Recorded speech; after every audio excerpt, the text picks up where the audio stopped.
这位小爷在这儿摆阔呢，请这些叫花子们吃面。你是谁啊？跟你有什么关系吗？哎呀，大哥哥，这个老板姓钱，叫富贵，他呀平时最喜欢摆阔气，怎么样？以戏弄穷人为乐。最近啊，城里来了好些灾民，他就做了肉包子施舍，是吗？但是得跪下磕头叫他声爹，叫我一声他才能给一个。前几日他还想戏弄我们，被我们给骂回去了。没想到这不在这儿贺年大哥哥请我们吃面，他心里啊自然看着不舒服。哎呀，这一碗面能顶几个时辰？上我家酒楼，天天有热包子施舍。小五，你知道规矩，叫你们兄弟跪下给我磕个头，叫我声爹啊！钱副官，我们这些叫花子，膝下也是有黄金的，我们宁可沿街乞讨，也不可能跟你下跪。哎呦呵，叫我们这么多人给你做儿子，你也不怕折了寿？哎，说得好，说得好啊！贫贱不能移，威武不能屈，我就喜欢你这样的。哎哥，我和你也是一见如故，以后啊，要是有用得着我的地方，尽管来找我。当然了，咱们以后就是兄弟了，你知道吗？我平时啊最看不起那种有几个臭钱就觉得自己了不起的奸商。你说谁奸商？哎，谁听着耳朵刺耳，谁就是奸商啊！我说你了吗？听着刺耳吗？那你就是奸商呗！哎，大家看啊，他这是不打自招了。你从哪个犄角旮旯里钻出来的？奸商！敢到太岁头上动土！你看他那样。老大，老大，老大，终于找到你了。你这个小弟大人怎么又找来了？你在这请全城的叫花子吃面，一下就传开了，我听到就过来。你来也没用，你又不是叫花子，我不会请你。哎，你怎么这么没良心啊？你惹了祸，我帮你摆平了，你现在过河就拆桥，面都不请我吃一碗。没钱啊？没钱怎么请你啊？那我请你吃面总行了吧？行，不过你得到对面的酒楼请我。没问题。当然你不光请我，你得把我这些兄弟都带上。没问题，这么点人还能吃穷？兄弟们，他请咱们吃饭了，走了，走。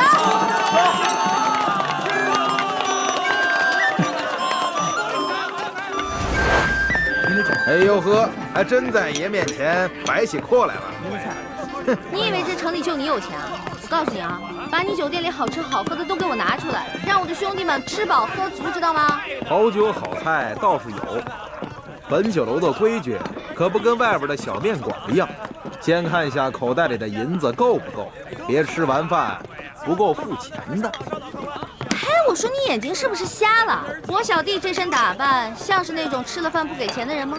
这可不好说，我们这酒楼开了那么多年，见的人也多了，这装模作样过来骗吃骗喝的可不是没有。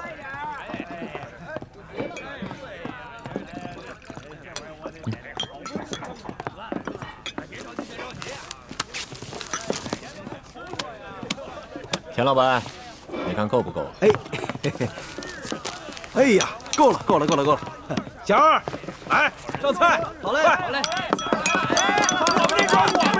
陈老板，听说你长期施舍肉包子给穷人，但是有一个条件，就是要让他们跪下来喊你一声爹。啊，我是生意人，又不是这些穷人的爹娘，我每天给他们包子吃，救他们的性命，难道不是他们的再生爹娘？龙小弟，这种人别跟他讲道理，直接比谁钱多最有效。老大说的对，钱老板，哎，那我就跟你比一比谁的钱多。要是你的钱没我多，不管你以后行不行善，若是要行善，就不能提任何条件，也不能以欺负穷人为乐。嘿嘿嘿，我不止这一家酒楼，这城里所有的酒楼还有珠宝行都是我们钱家的产业。嘿嘿嘿，头头，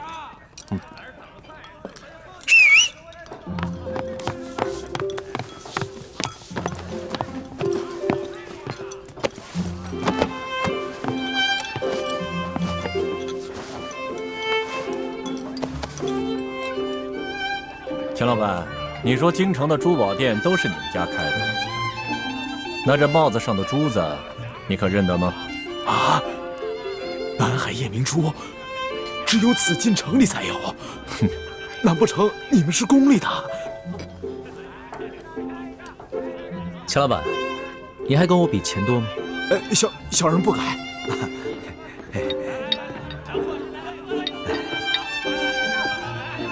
钱老板，一个人可以有钱有势，却不能无良无德，更不能无法无天。对，就算你有万贯的家财，也可能在一夕之间化为乌有。是。我说的话你听明白了吗？听明白了。小人日后日日行善，再不敢欺负穷人了。好，替我老大好好照顾这帮兄弟们，下去吧。是。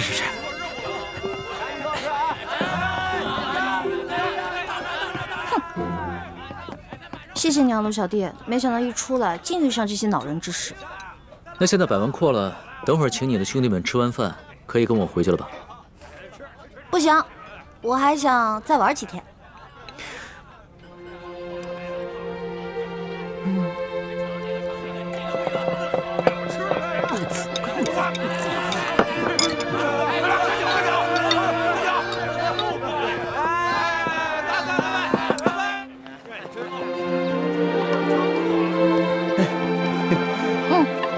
小五啊，来，银票给你，记住大哥跟你说的话，让兄弟们拿这些钱做些生意，自食其力，别在街上流浪了。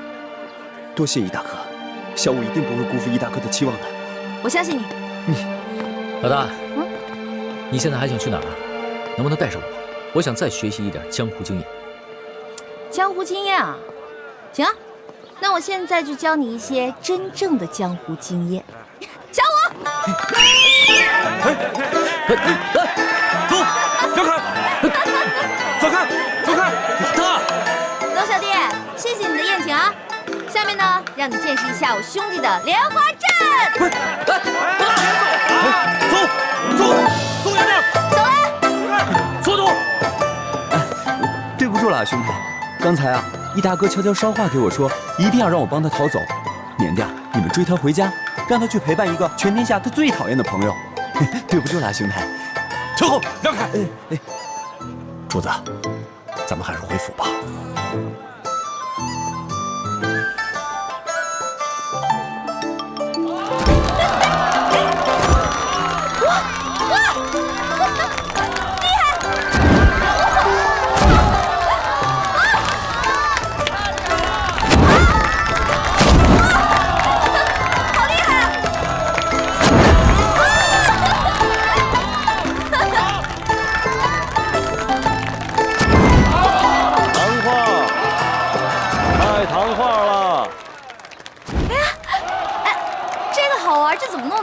啊，在这儿画的。我看糖画，这是糖画啊，谢谢啊。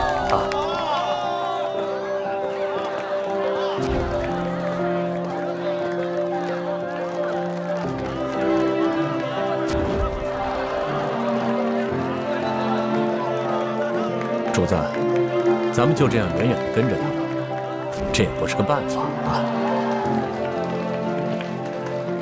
随他吧，在宫里憋了那么久，好不容易出宫一趟，不玩个尽兴啊，他是不会回去的。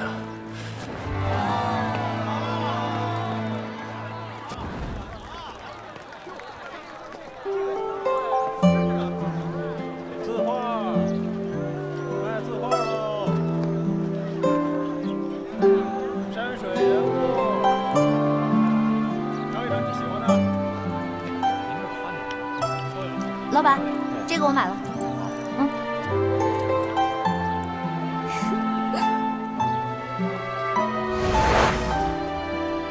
这个像我，这个像龙小弟。不对，龙小弟的眼睛没这么小。再给你捏大点，捏大点就像龙小弟了。真的假的？我有这么丑吗？你是人是鬼啊你？你怎么老阴魂不散的跟着我呀？你是人我就是人，你是鬼我就是鬼。你忘了，咱们俩结拜的时候可是说好了，不求同年同月同日生，但求同年同月同日死。猪哥哥，你怎么来了？哎，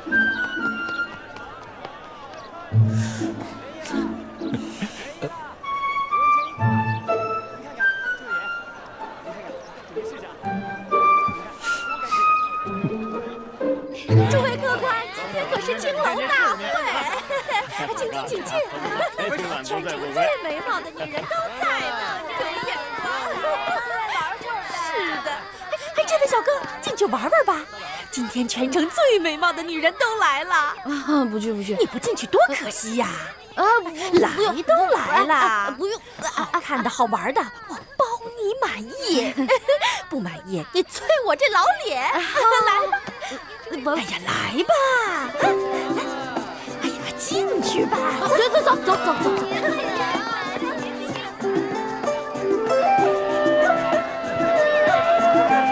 大家把酒都满上喝呀！快喝呀！来，这样喝，我上去了啊！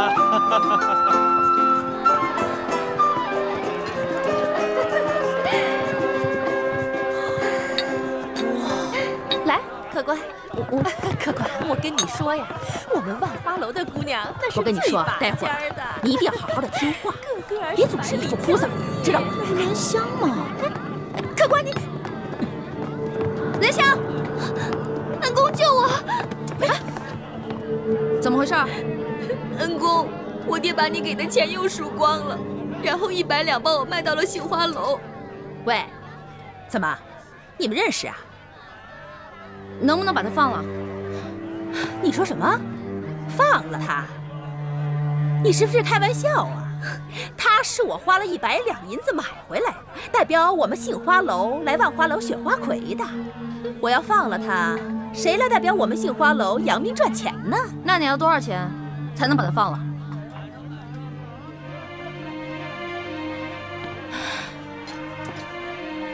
怎么？你们两个是老相好啊？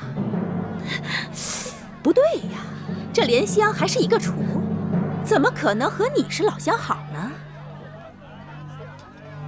说，你到底是干什么的？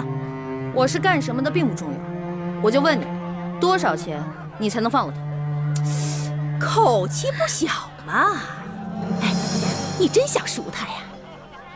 开价吧。行。你要是真想赎他，给我500两就够了。500两？怎么？没钱是吧？没钱那就少扮英雄救美。你这种人，老娘我见多了。让开，让开！别妨碍我们选花魁。哎，我告诉你啊，我们莲香呢是又年轻又漂亮，一旦选上了花魁呀，这身价一定倍增。到时候你想赎他的话，那至少1000两了。走，等一下，怎么了？没钱赎人，能不能换人？换人？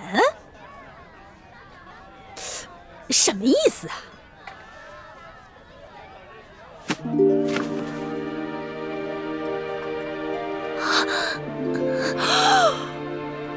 用我换他。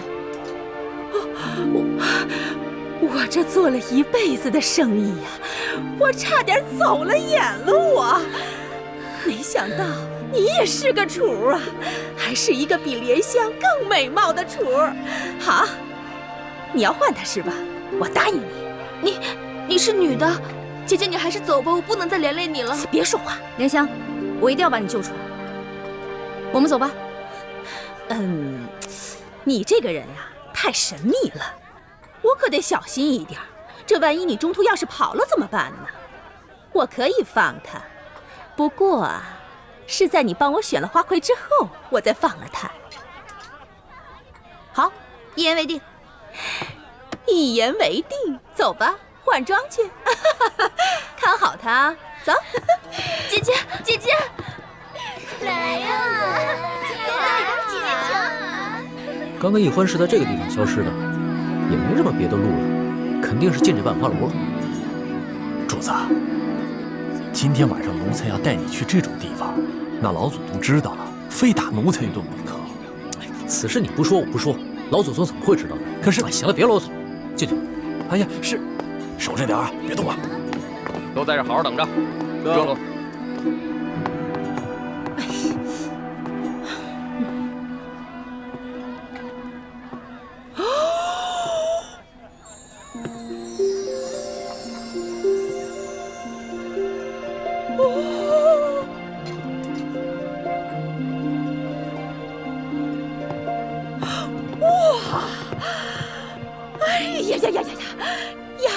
丫头，你真的是仙女下凡呐！啊，这比去年的花魁呀还美上1倍呢！我跟你说，待会儿一定要给妈妈长脸，一定要把12花楼的花魁给我拿下来。但是妈妈，我能不能先把脑袋上这花给摘了？这花太多了，我戴着难受。不行。那个。欢姑娘，只有这身衣服啊，跟这个头饰啊，才最配你嘛！走，其他候选人都到了，就差你了，快点！到你了，就差你了！成了，你等会儿。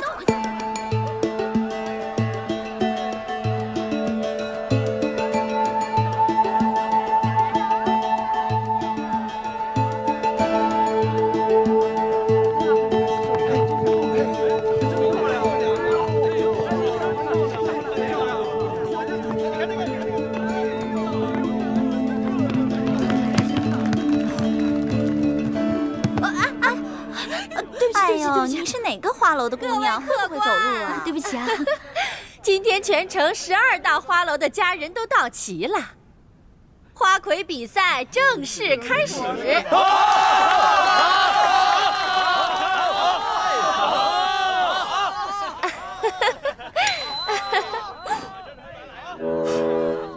主子，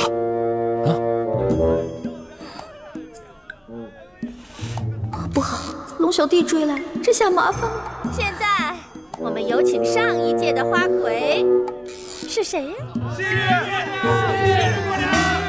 西域姑娘出场。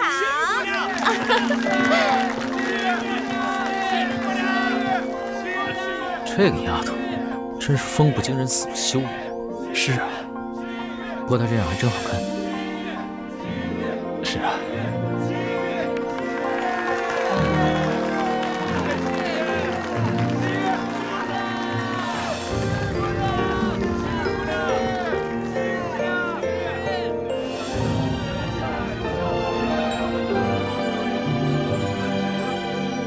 各位客官，如果您中意我们哪位姑娘，便可以从那里拿一朵鲜花放进那位姑娘的花篮里。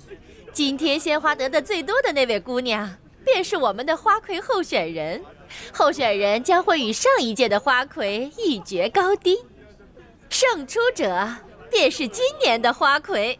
好，各位客官，就让我们来抛花选美吧。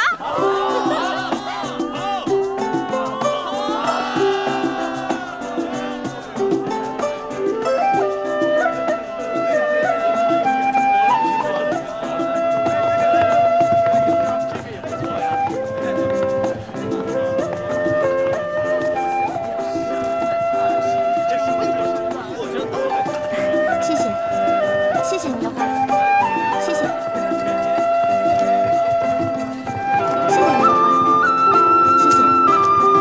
谢谢你的花，谢谢。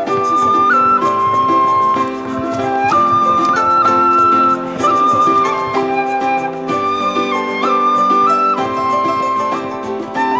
哎呀，甜有玉，谢谢。谢谢。谢谢。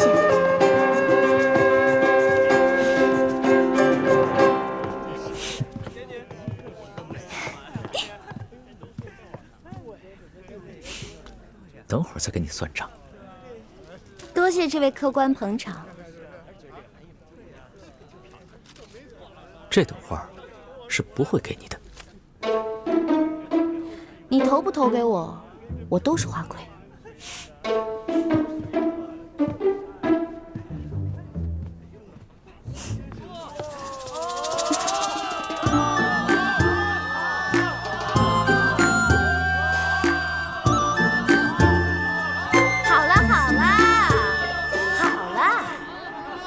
各位客官，经过激烈的抛花选美，结果是……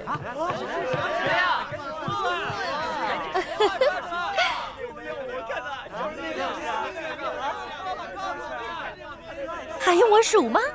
不用数啦。结果就是我们本届的花魁候选人，杏花楼的欢姑娘。好。现在由上一届的花魁西域姑娘与本届的候选人欢姑娘进行歌舞比试，谁得的鲜花最多，谁就是本届万花楼的花魁。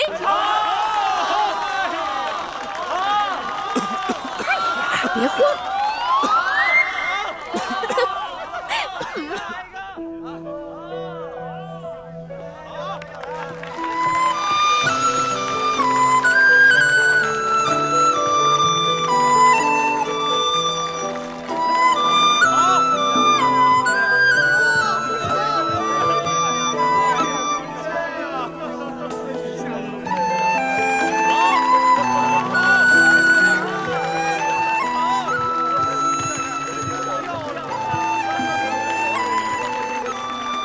这位客官，可否借一下你的宝剑？你又想干啥？要你管，借不借？如果你要是不借的话，那我就去找别的客官借了。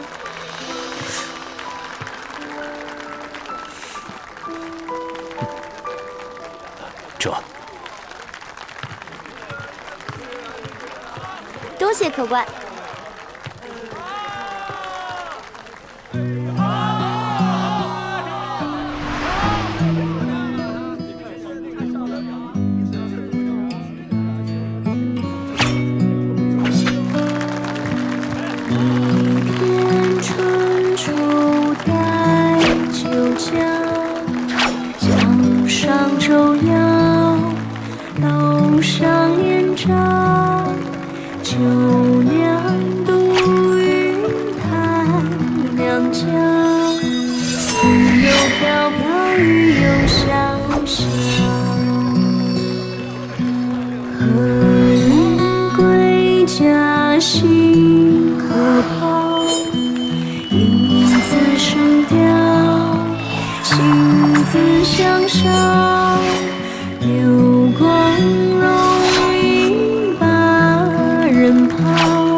客官看得开心吗？开心！现在开始投花选花魁。哎呀，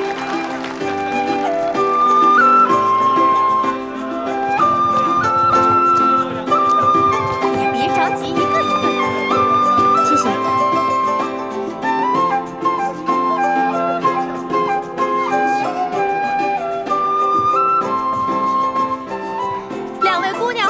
的花一样多，按规矩呀，两位都是今年的花魁。我宣布，今年的花魁是欢姑娘和西域姑娘。慢着！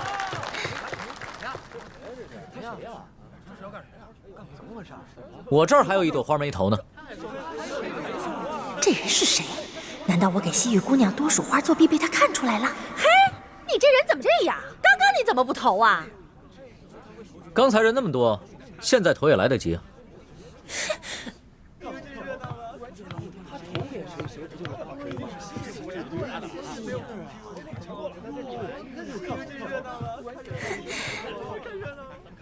那你这花儿打算投给谁呀？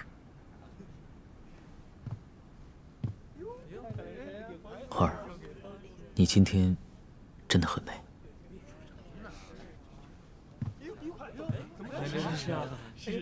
哇！西域姑娘花盘里的花比欢姑娘多上一朵，所以今年的花魁还是西域姑娘。哎呀，今年的花魁，西域姑娘。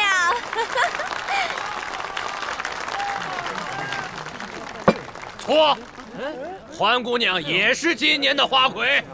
哈哈哈哈哈！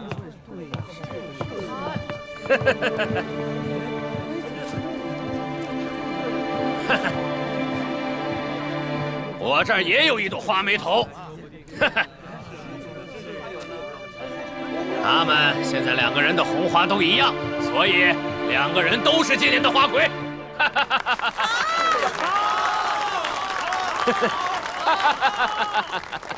对对对，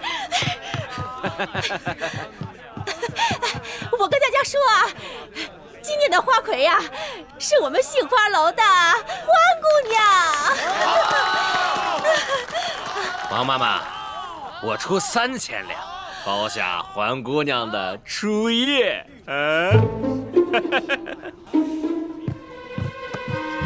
可以啊，贾老板，不过你得先把钱给我。应该的，应该的。贾老板更有钱的嘛。那是自然，我爹是直隶首富。把兰香给我放了。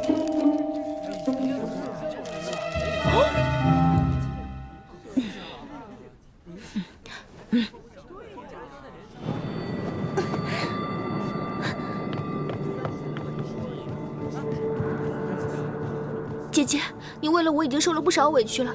这些人他们都不是好人，你不要管我，你还是走吧。兰香，姐姐已经帮你赎身了，你拿着这些钱离开你的赌鬼爹爹，跟你娘去个好地方过日子吧。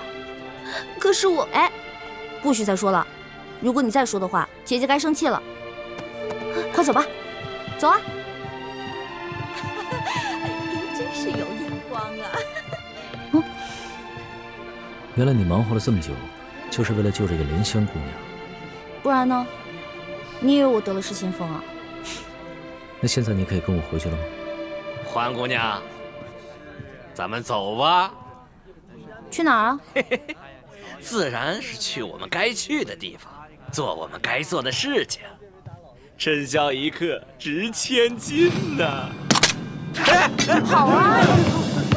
别过来！别过来！欢姑娘，你这是干什么呀？贾老板，您可真是贵人多忘事啊！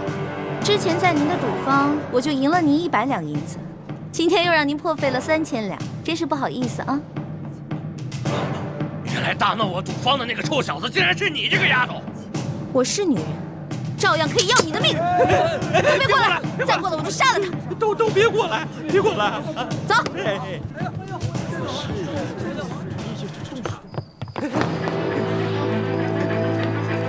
走！有话好好说啊！你们别过来啊！别过来！欢姑娘，你这……走！哎呀！老袁，愣着干什么？追呀！追！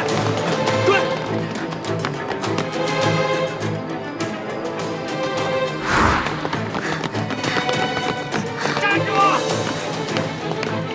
追！站住！站住！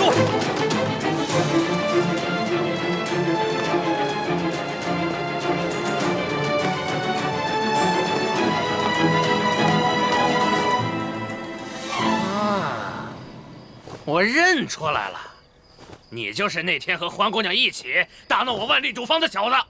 臭小子，赶紧把欢姑娘给我交出来，否则我要你的命！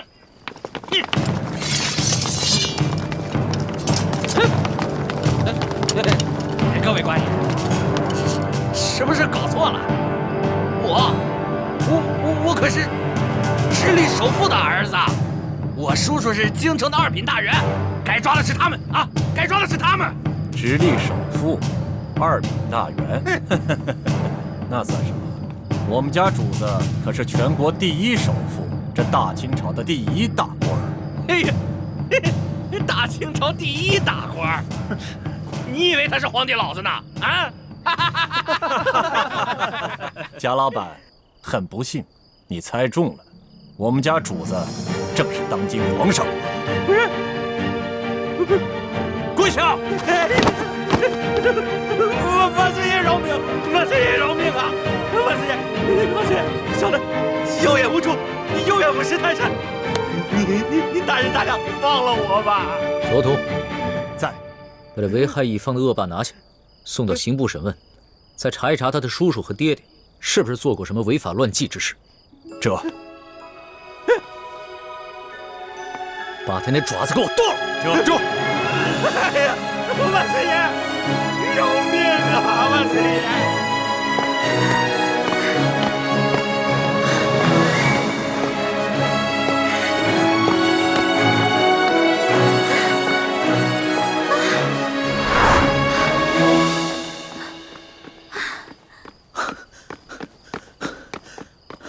老大，别再跑了！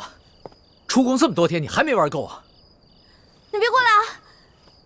你要是再过来的话，我还是会逃的，你根本就追不上我。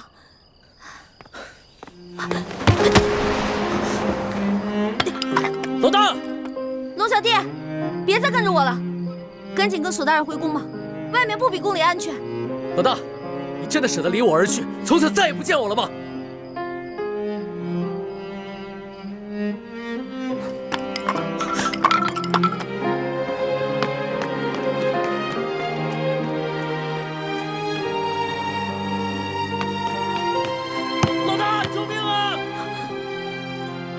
我怎么听到龙小弟的求救声了？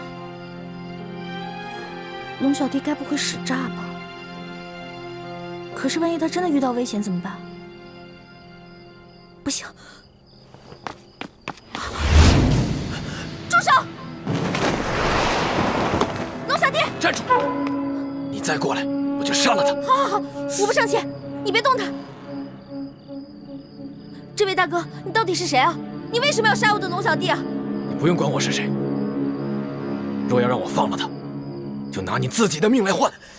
老大，你快跑吧，别管我，你不是他的对手。闭嘴，别说话。这位大哥，你是哪条道上的呀？不妨说出来听听嘛。你想要多少钱，我都可以给你的。我要的不是钱。现在，你和他只能活一个，你们谁死谁活，你自己选。老大，你快跑！你跑了我还能有救，要不然……哎，你别掐他！不是，这位大哥，咱们无冤无仇的，你为什么一上来就生死相逼呢？你是不是想要钱啊？你想要多少，你告诉我，我肯定会给你的。休再啰嗦，我要的不是钱，你和他只能活一个，谁死谁活，你赶紧选。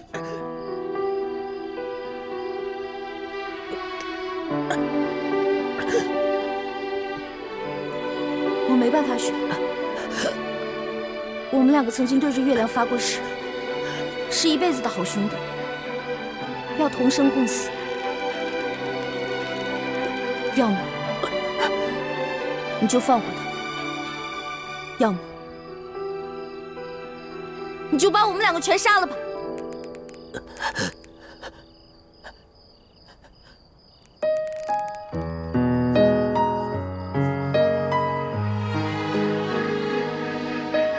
你真的愿意和他一起死？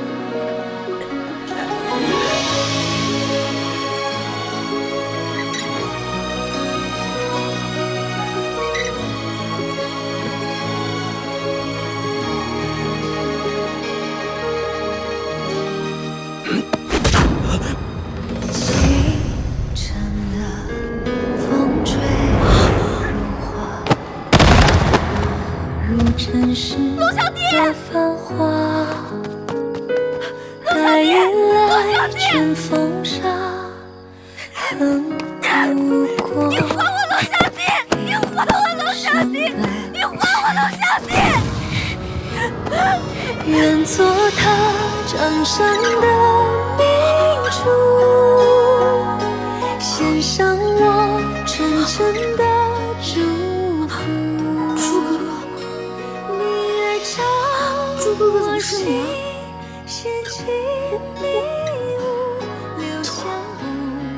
你不打了吗？对不起啊，朱哥哥，我不知道是，对不起，朱哥哥。欢梅，如果我真的杀了他，你会杀了我吗？我怎么可能会伤害你呢？正如你不会伤害我一样啊。但你却会自杀，以身殉情，是吗？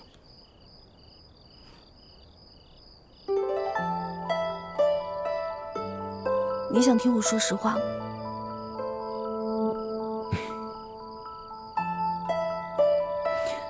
朱哥哥，身体发肤受之父母，活在这个世上，我不会为了任何一个人轻生。但如果有一天，你光复大明成功，你杀了龙小弟，我不可能成为你的皇后，我会隐居乡间，一个人生活。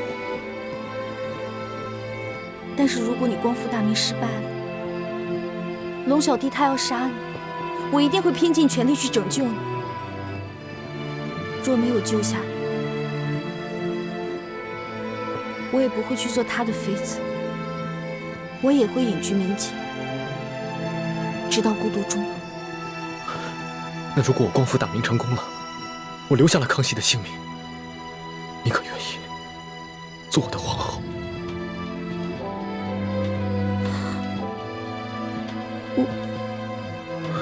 算了，我不逼你了，我不想看你为难的样子。如果那个时候光复大明真的成功了，我也听凭你的意愿，绝不勉强。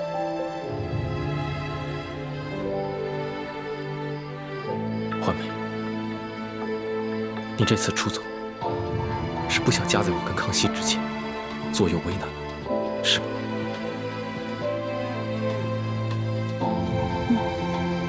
但你还是放不下他，否则，以他那点追踪的本事，他不可能一直跟得上你。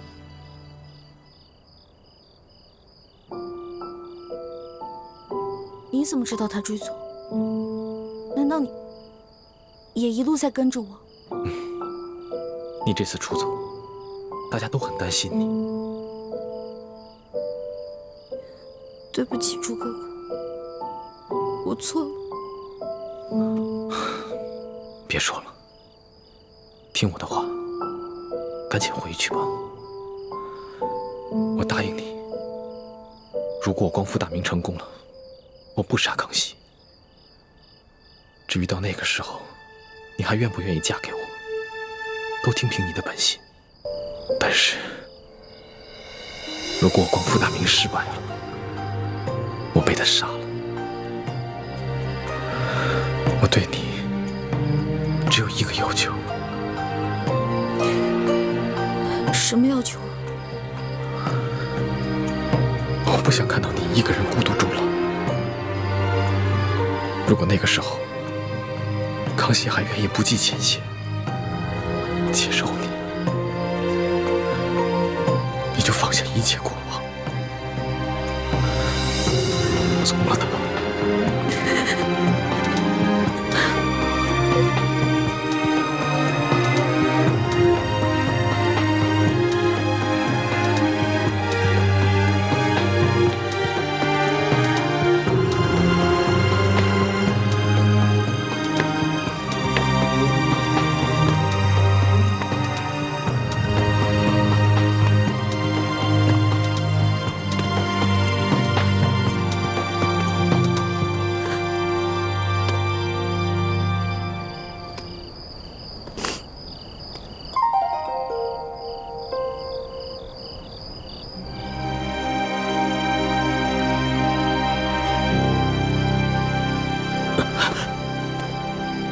老大，我们还活着吗？还是都死了？俗话说得好啊，好人命不长，坏人活千年。你怎么可能那么容易死啊？我有点晕，你先让我躺一会儿。起开！别再装了啊！不是，哎，老大，谁救了我们呀？谁救了你？当然是老大我了。不可能吧？那个黑衣人的武功，你根本就比不上。我在他手底下，最多也就过3招，你最多10招了。不能智取啊！我打不过他，我想招啊，我聪明啊，我在我手上抹毒，我跟他过招的时候，把毒药趁机抹在他手上，结果他就中毒了。所以啊，他为了换取解药，就把我们2个放了。现在指不定在哪个地方运功排毒呢。要这么说的话，我就信了。论你这旁门外道，我老大绝对是天下第一。老大，你又救了我一回，你要怎么感谢你啊？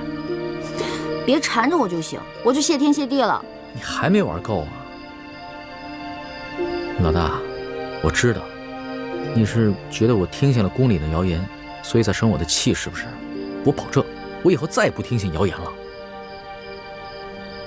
真的？真的，我不仅是你的龙小弟，我还是真龙天子，金口玉言呢。那我也不想再回到那个大鸟笼子里了。你不回是吧？你不回，别怪我赖账啊。赖什么账啊？在山西的时候，我可是欠了你一大笔账。我的利息可高了，你还得起吗？老大，你可不要趁火打劫啊！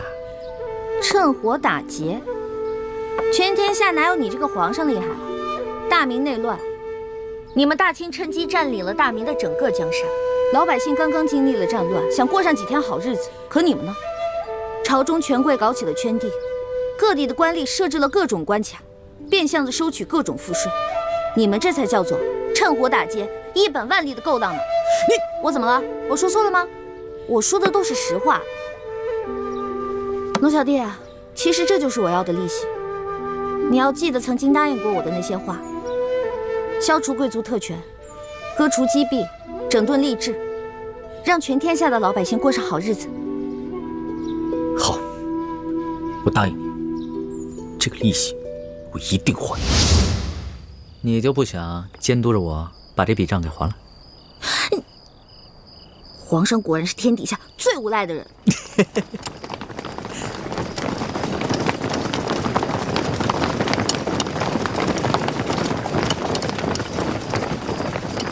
皇上，奴才恭请皇上回宫。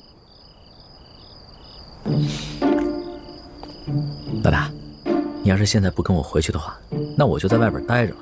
你去哪儿，我就去哪儿。算你狠！起驾，回宫。这。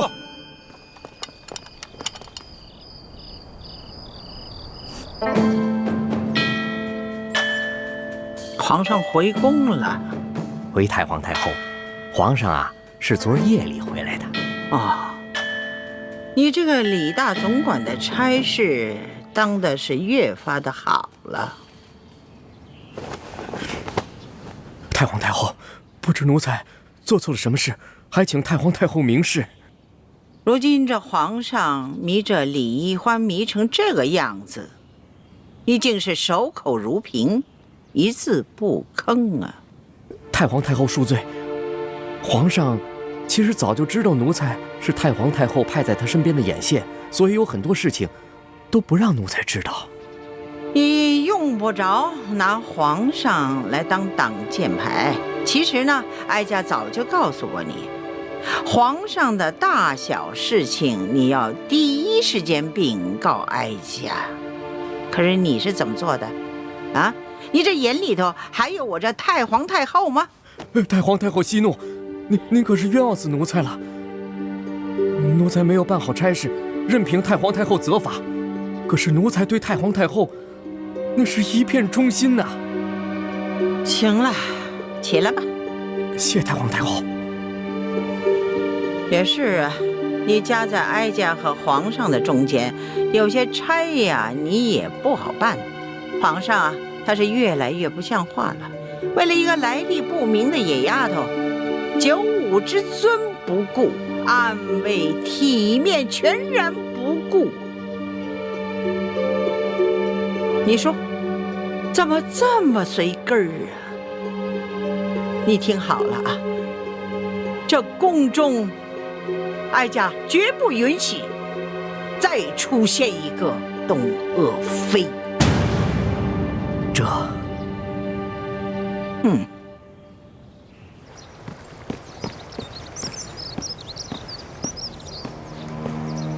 奴才索额图，给皇后请安。听说昨晚紫禁城所有的宫门大开，皇上大摇大摆地接着出走的李易欢回宫了。皇上就是要这样大张旗鼓地告诉我们，他相信李易欢，宠着李易欢，然后让我们所有人都闭嘴。哼！当年唐玄宗为了迎回杨玉环，也是这般深更半夜大开宫门，毫不顾忌朝野非议。可结果呢？难道皇上想学唐玄宗吗？这唐玄宗有安禄山，可咱们如今大清也有吴三桂啊。难道皇上都忘了这些前车之鉴了？皇上本来少年英明，可是竟然被李易欢这个丫头迷得失去了本性。都怪我当初考虑不周啊！本来以为她可以帮助我斗倒鳌拜，所以帮着这丫头讨好皇上，没想到现在是养虎为患了。提到鳌拜，本宫倒突然想起了，他的疯病可有好转？没有，我昨天刚去探视过他，还是疯疯癫癫的老样子，连我都不认识了。这鳌拜一向武功高强，身体健康，怎么突然就疯了呢？鳌拜的疯是中了迷魂散之毒，此事颇为蹊跷，有谁能够在我的眼皮底下给鳌拜下毒呢？这毒疯鳌拜的人，会不会就是李太医？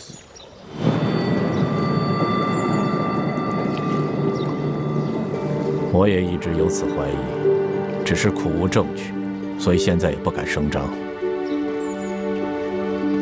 我派了最得力的人去追查他和李易欢的真实来历，可是现在还没有什么眉目。这鳌拜已经被皇上圈禁了大半年了，他的党羽也被皇上清除的差不多了，所以就算是他现在清醒过来，对我们赫舍李氏一族也形成不了什么威胁了。所以我现在敬访良医，尽快的把鳌拜治清醒过来。如此甚好。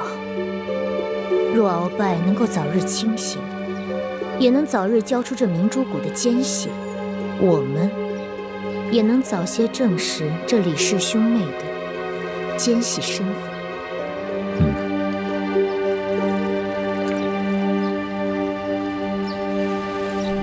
这易欢简直是胡闹，也不跟我们商量一下就擅自撤离，这岂不是叫康熙索额图更加疑心了吗？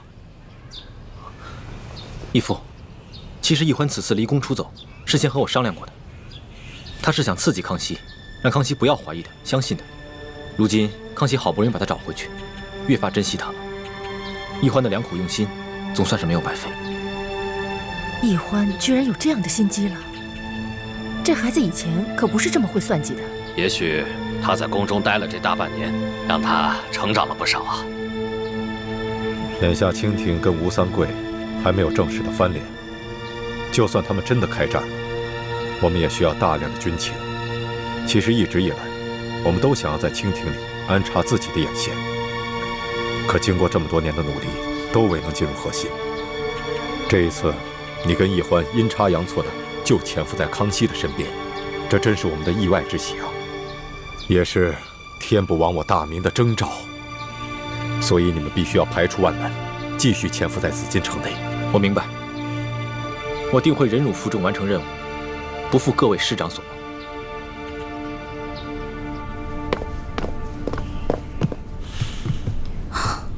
望。哇，这么多奏折，你得批多少天啊？3天3夜都批不完。你还说呢？这不都怪你啊！大不了我陪你忙3天3夜呗。老大，这次这要是不出宫追你的话，你是不是真的就再也不回来了？为什么？你就真的那么狠得下心，永远的离开朕？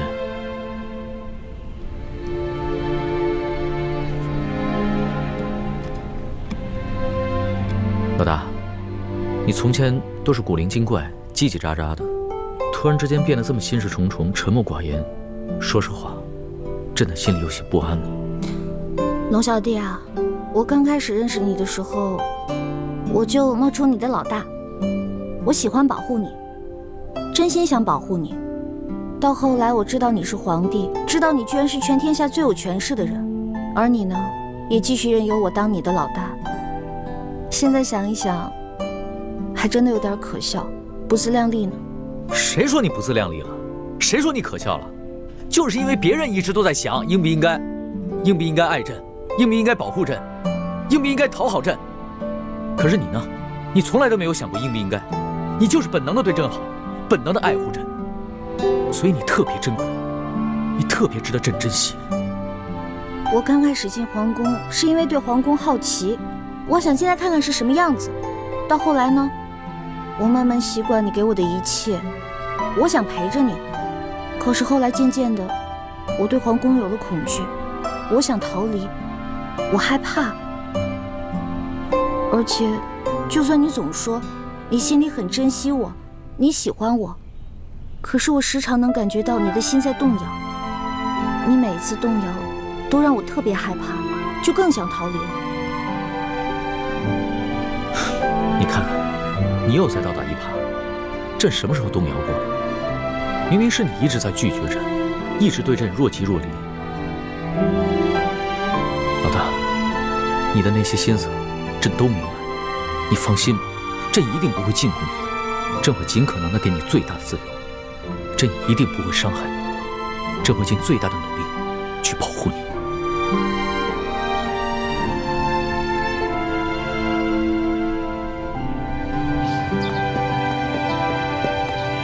石树姑娘，你不是都已经走了吗？你还回来干什么呀？叔父，对不起啊。我也不知道怎么了。我本来已经下定决心离开龙小弟了，可看到他不顾一切出宫来找我的样子，我心里就又动摇了。哎，你们这些年轻人啊，真是拿你们没办法。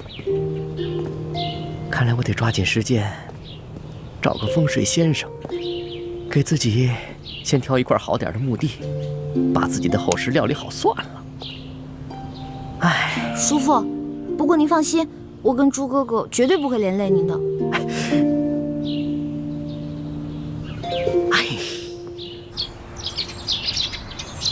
那鳌拜的病情怎么样了？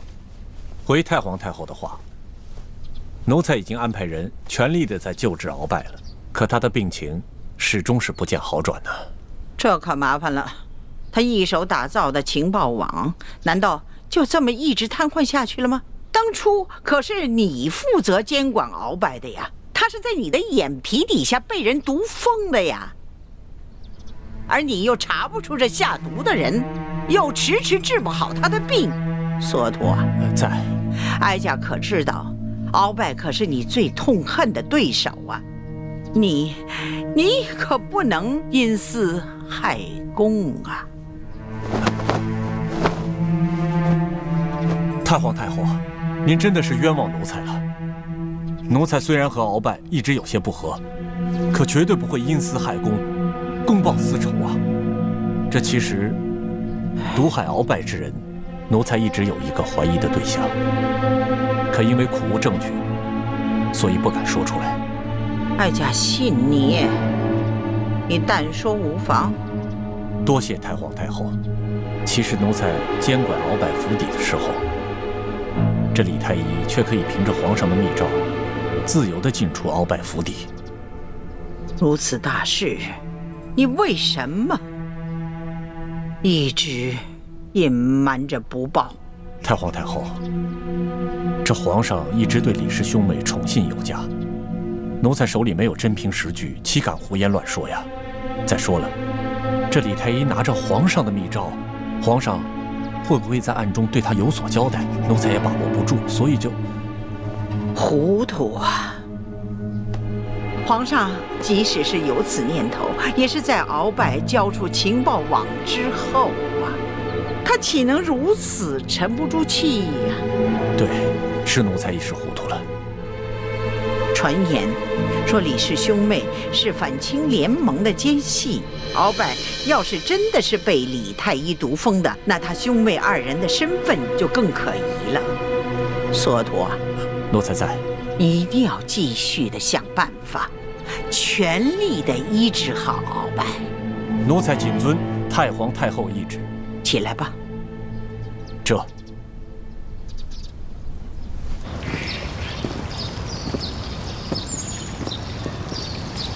宜欢，这会儿你可真是让大师兄伤心了。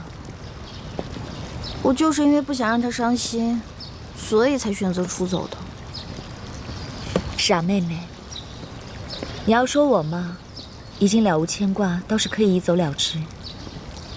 是我自愿继续留在宫里协助大师兄，而你，就算大师兄肯放手，你爹和诸位师长，他们能放手吗？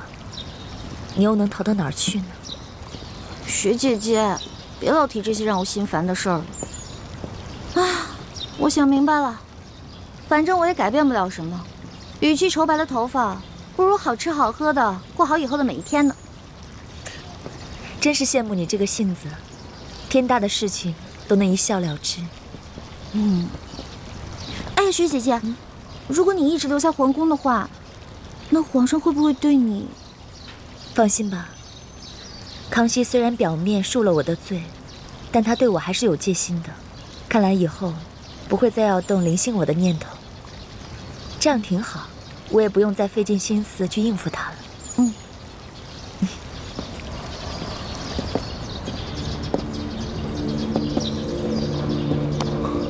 环佩，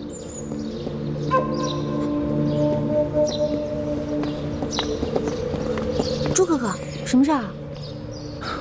今天太医院的王太医被太皇太后叫了过去，回来以后，我问他有什么事情，他一直支支吾吾不肯明说，我便留了个心眼。后来我发现，他煎了一剂药，从药渣的成分来看，应该是治疗失心疯的方子。失心疯？太皇太后不会得了失心疯了吧？不可能啊，她明明好好的呀。难道这个药是给鳌拜煎的？还是倾城的心思缜密。当时我也有此疑心，就悄悄去找了李公公，果然不出我所料。李公公说，太皇太后正在命索额图悄悄医治鳌拜。太皇太后想要医治好鳌拜，应该就是为了要对付你们两个。这只是原因之一。鳌拜发疯以后，他所掌控的情报网络一直处于瘫痪状态。康熙想尽了办法，也无从下手。但是，一旦太皇太后治好了鳌拜的失心疯，那么鳌拜就只能乖乖地交出他所掌控的情报网络。朱哥哥、雪姐姐，咱们也别太过于担心。这个迷魂散之毒很难解的，即使解了，中毒之人的神智也不可能完全恢复正常的。再说，我们之前不是一直怀疑是索额图毒封鳌拜的吗？那索额图肯定不会医好鳌拜的。现在也只能这么希望了，否则一旦治好鳌拜的失心疯，我们的身份就都暴露了。不如我们想个办法除掉鳌拜。来不及了，太皇太后已经加强了对鳌拜的保护。如果我们在这个时候动手，不仅很难得手，还容易暴露自己。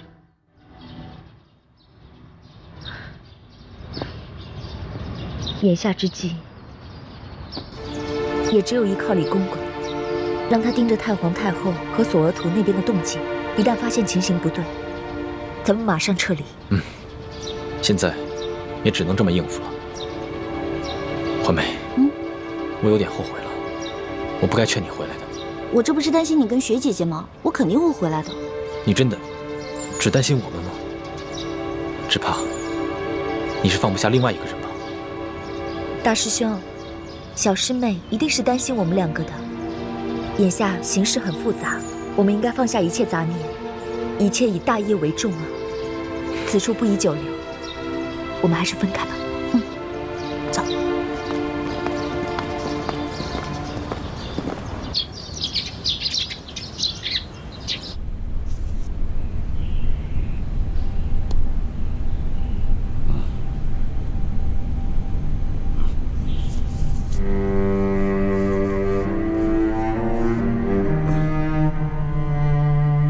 彭元帅，在。你拿着老夫的手谕，前去调8000人马，一定要把敌人斩杀于阵前。末将遵命。老爷，快把药喝了吧。不喝，这玩意儿太苦。有糖吗？我的糖呢？你给我糖！我的糖，我的糖！你给我糖，我的糖哪儿去了？你给我糖，我的糖呢？我的糖呢？我的糖去哪儿了？啊！糖在哪儿？小心老三，我的糖呢？去按住敖大人，让他吃药。是。糖。你们干什么？你别管我！我要找糖，找糖！哎呀！哎呀！我的糖！把药给我！放开我！我的糖！你们都想害我！老伯，该吃药了。听话。我不喝药，我要糖！把这碗药喝了，我就给你糖吃，好不好啊？你给我糖，我不喝药。老伯呀，这药啊，是太皇太后亲自让太医院的院判为你配制的药。你可不要辜负了太皇太后的一片心意啊！来，乖乖的把药喝了。喝。太皇太后，对啊，太皇太后。太皇太后，哎，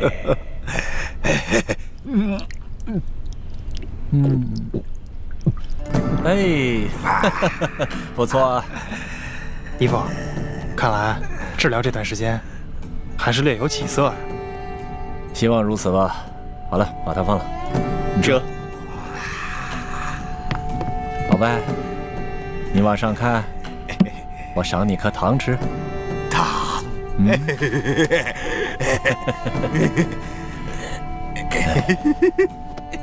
老伯，虽然你是我赫舍李氏一族的大敌，我的糖，现在看到你这么疯疯癫癫的，我还真有点于心不忍。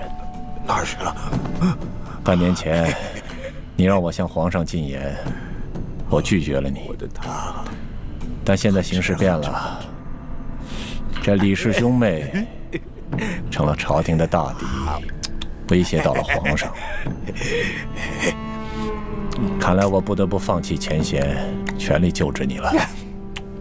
我可不想真的成为大清的罪人呐！太皇太后，太皇太后，太皇太后，太后，太皇太后，经过最近一段时间的治疗，这鳌拜的病情虽未痊愈，但已经渐渐的好转了啊。虽然他现在还是有点胡言乱语，可是今天我提到太皇太后对他的病情关心，他竟然有了些反应啊！嘴里不停地念叨着“太皇太后，太皇太后”。原来如此。李德福，奴才在。你陪哀家出宫一趟，不必大张旗鼓，别让皇上知道。这，太皇太后，您这是要去见见鳌拜吗？正是，哀家得去见见这个人。你们这些宿敌，他可能认不得了，但是哀家和他却是有一辈子交情的人了，说不定他见了哀家就能清醒过来。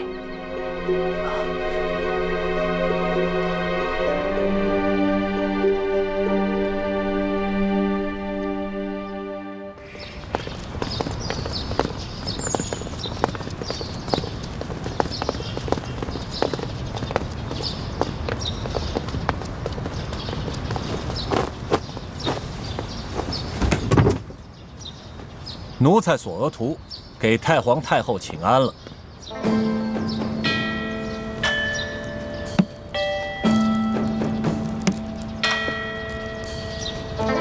平身吧。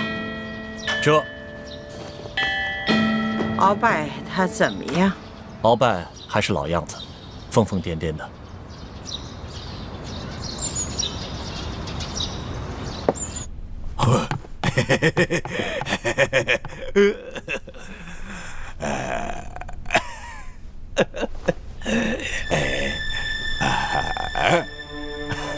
太皇太后，您稍坐，我过去叫叫他。鳌拜，别胡闹了，太皇太后来看你了。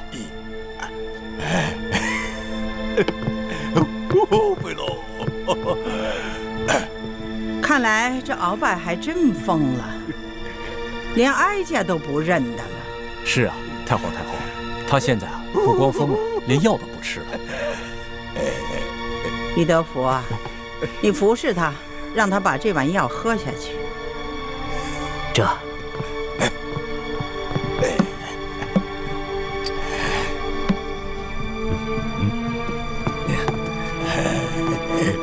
敖大人，这药可是太皇太后专门为你的病，让太医熬制的，把药喝了吧。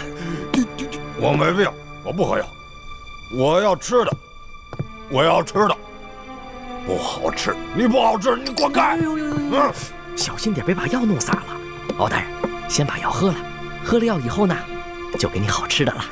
鳌拜呀，敖大人，老贼耶！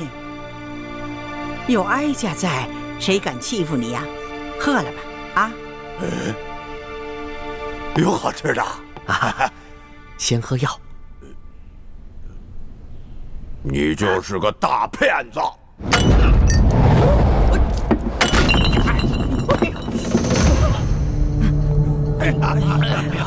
哎呀，大骗子！要不要紧呢？太皇太后，不要紧，不要紧，没事没事。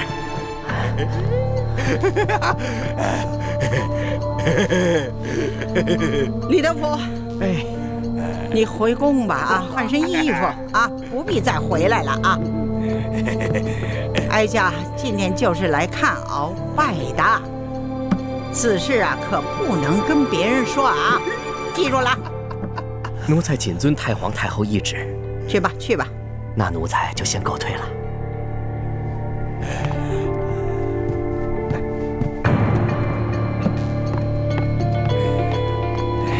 那太医熬的药还有富裕的吗？回太皇太后的话，还有一葫芦呢。端上来。这，把药拿过来。这，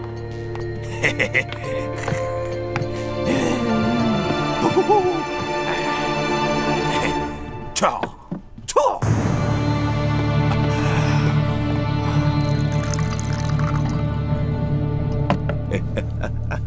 哀家还不信了呢。这回啊，是哀家亲自慰慰你啊！你得啊给个面子啊！太皇太后啊，您可注意安全，他可疯得很。我不怕他。鳌拜，你玩的挺好啊！这次啊是哀家亲自喂你，知道吗？啊，你听好了啊，这里的药材啊都是域外进贡的，知道吗？平日里啊，皇上和哀家御用的都是稀奇宝贵的东西啊。没事儿，你就把它喝下去啊！来，哀家喂喂你啊！哎，喝了这个药，你就会好了。来，张嘴喽！哎，喝了不？哎呦，哎，正好，再来一口，来，来，来，哎，再来一口，张，哎哎张哎，你额娘都没对你这样过。来把这个喝了。来，太皇太后如此的垂怜罪臣，罪臣后悔莫及呀！太皇太后，这鳌拜怎么突然正常了？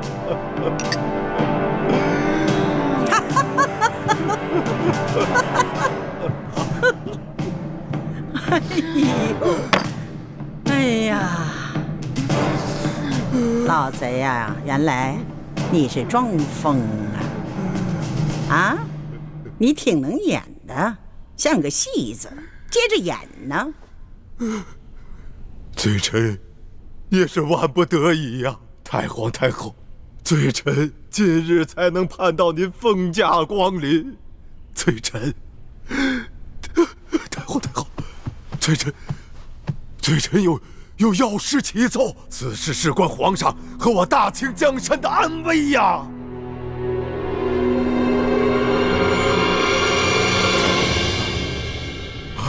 什么？太皇太后去见了鳌拜？索额图向太皇太后禀报说，鳌拜的病已经有起色，他已经能够记起太皇太后了。于是太皇太后就决定去探望鳌拜，不过他没有大张旗鼓，他只是带了我、索额图、纳赛还有2个嬷嬷。太皇太后见到鳌拜，可有什么发现？太皇太后见到鳌拜，让我给他喂药，鳌拜突然间一碗药，哗，泼了我一身一脸，然后太皇太后就让我回去换衣服，后面发生什么事情，我就不知道了。鳌拜拿药泼了你一身啊！鳌拜拿药泼了你一身，如果他只是疯病发作，倒也罢了；可如果他是故意而为，那这件事情可就大大不妙了啊！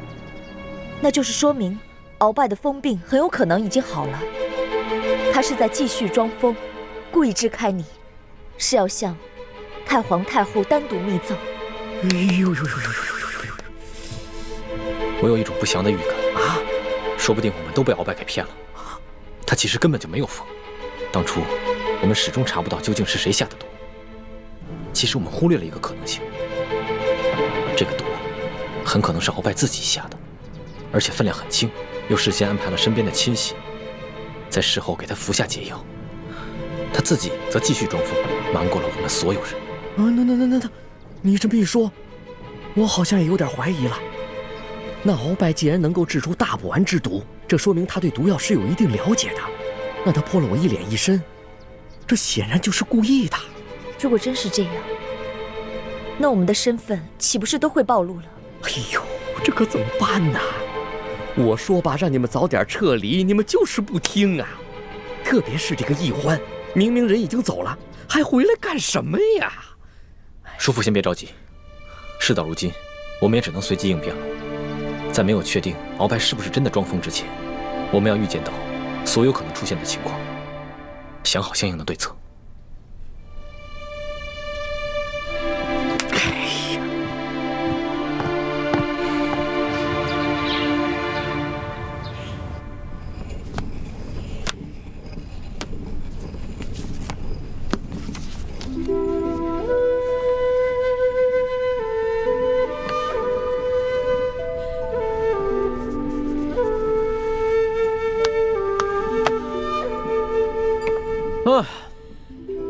哎呀，终于批完了，这个真累的呀。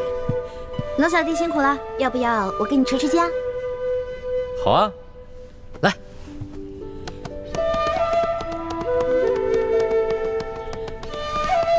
老大，谢谢你啊，谢谢你肯跟朕回来，这样的感觉真的是太好了。朕希望这样的日子永远能持续下去。龙小弟，我不敢去想生命永远，我只能珍惜我们在一起的每一天。哎，对了，老大，上次你在万花楼里跳的那个剑舞，好美啊！你能不能给朕再跳一个？其实啊，那根本不是舞蹈，是一套剑法，我给它改编成舞蹈了。而且，其实作为剑法，也得2个人一起来使，这样才能发挥它最大的威力。哦，所以龙小弟，与其我舞给你看，不如我们2个一起舞啊！我教你，这样不是更好？好啊，老大，你要是肯教朕的话，那当然是最好的了。哎，只不过就怕自己太笨，被老大笑话。笨没关系啊，你的学费多给我1倍就好了。哎，老大，你这贪财贪吃的本性，朕看这辈子是真改不了了。太皇太后驾到！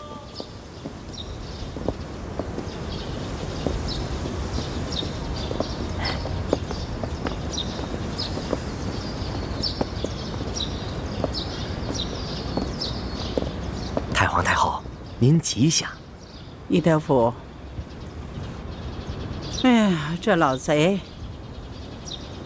把这汤药喷在你身上，有没有烫着？谢太皇太后关心，奴才无大碍。那还好。太皇太后，那鳌拜见到太皇太后的盛颜，病情有没有好转啊？还那样，你先下去吧。这。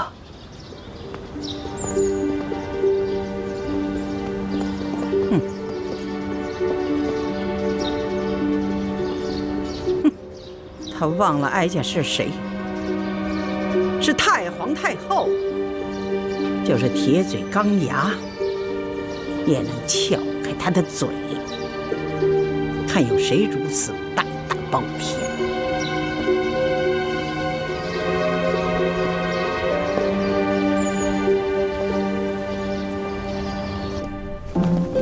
转个身，再打个花，对，刺出去，对，转身，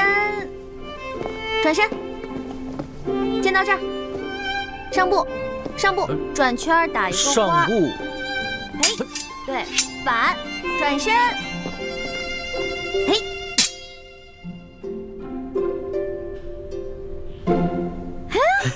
不错，龙小弟，一点就通，练武奇才啊你！还是老大教导有方嘛。皇上，太皇太后请您过去一见。哎，肯定是因为你这次出宫的事情啊。好了，别担心了，朕一定会保护你的。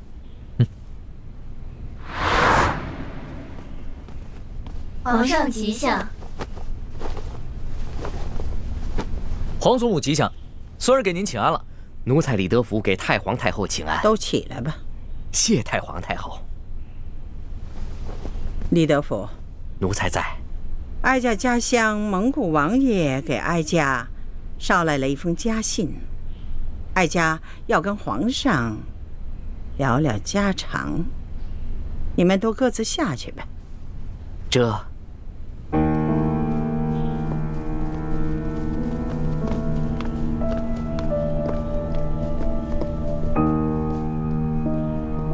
看来皇祖母不是要拉着孙儿聊家常，是有重要的事情要跟孙儿谈吧？是啊，哀家要告诉皇上的是关乎大清朝的国祚，你可要冷静地对待。你还认得这个吗？当然认得。据说崇祯皇帝预感乾明气数已尽，把所有国库里的宝物全都藏了起来，排名各行各业的能人异士潜伏在全国各地，以备将来反抗清廷时之用。为了让后人找到这个宝藏，他命能工巧匠打造了这个铜匣，还将藏宝图和潜伏在全国各地奸细的名单放在这个铜匣之中。若要打开这个铜匣，必须同时集齐3把金钥匙。这3把金钥匙呢，第1把是在台湾的郑经手中，第二把是在前明余孽李定国手里，还有一把是在吴三桂手里。你想拿到它，可不是一件容易的事。华总母，请放心，孙儿一定会得到这3把金钥匙，铲除前明势力，把铜匣里的藏宝图为我大清所用。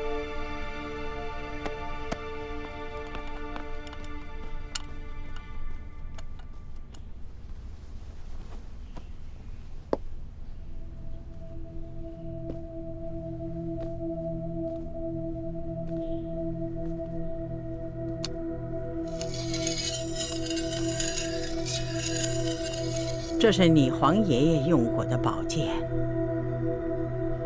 这剑不错哎，是一把好剑。华总母，看见了吗？这就是那李一欢交给你的铜匣，分明是假的，你还相信他，对你忠心耿耿，用情至深吗？